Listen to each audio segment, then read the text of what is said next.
ટીંકુ.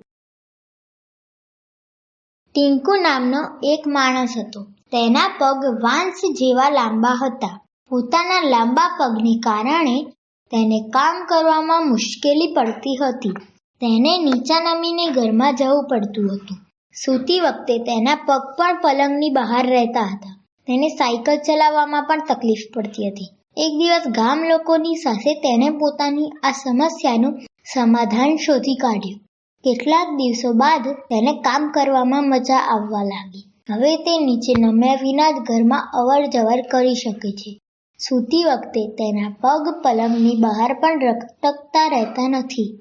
તે હવે સહેલાઈથી સાયકલ ચલાવે છે. આરામથી બેસીને તેને ખાવાનું ખાઈ શકે છે. હવે તેણે બધું જ તેના કદ મુજબ બનાવી લીધું છે.